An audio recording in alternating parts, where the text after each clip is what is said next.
Our climate emergency requires an immediate, complete, and decisive response.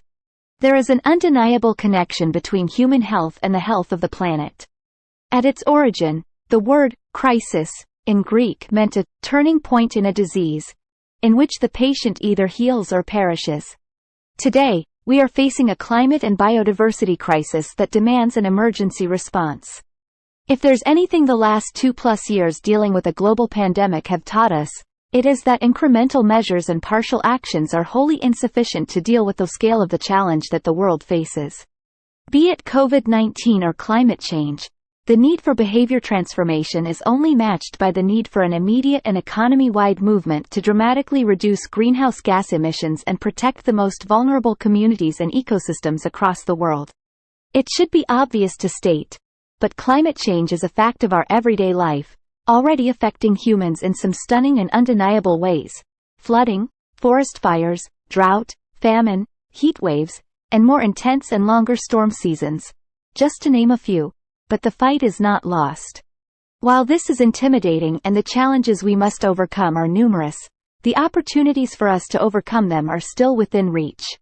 The most recent Intergovernmental Panel on Climate Change, IPCC, reports affirm that we still can keep the world below the most critical target of 1.5 degrees Celsius if decisive actions are taken. While keeping warming below 1.5 degrees Celsius is our goal, we must stress that every tenth and even hundredth of a degree makes a world of difference for what our future holds. Those small differences, and their potential impact on life, hold great personal value to me as well. As a native Brazilian, and like so many of my compatriots, I feel deeply fortunate to have been born and shaped by the incredible nature and cultures of my country. While my career and curiosity for other cultures granted me the opportunity to call Europe home for many years, I am once again able to relish the landscapes of my childhood, albeit with exceptions. Recently, I had the opportunity to take a flight from Brasilia to Belém.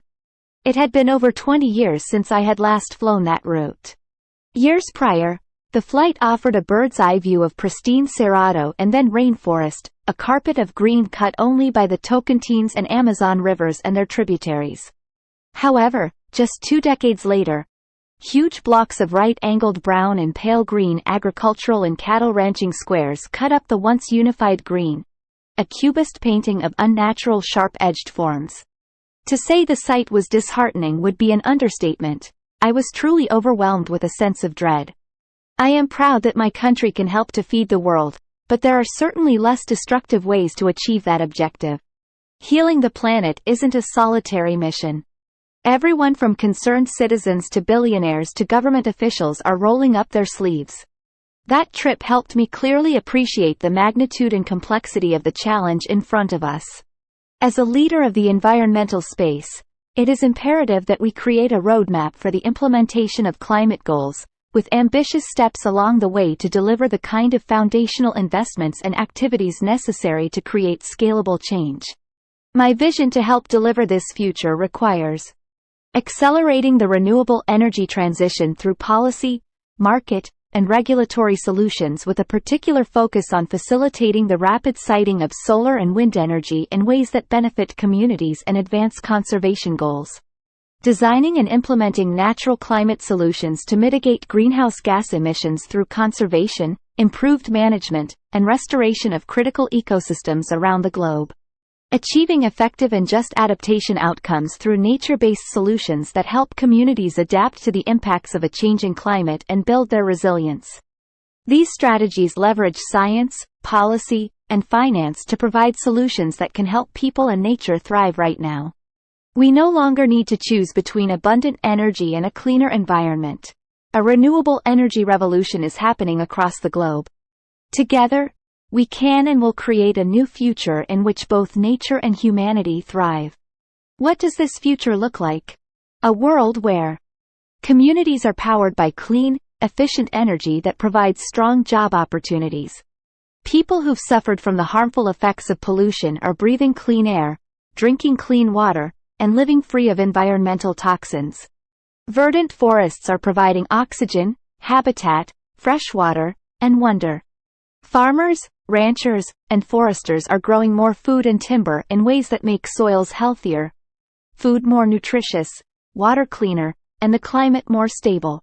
Our shorelines, reefs, mangroves, and marshes are acting as natural breakwaters to lessen the impacts of storms. A better world for all is before us. But it requires resolve to face the urgency.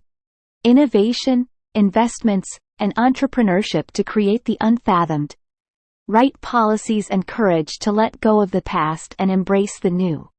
Our planet and our global community are facing the greatest crisis any of us will likely ever know. It is truly a terrifying moment to be alive, but it is also miraculous to be able to do so much at a time that matters so greatly in human history.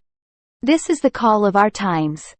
And inspired by my indefatigable 96-year-old fellow citizen, the late poet Cora Coralina, there is more hope in my footsteps than despair on my shoulders.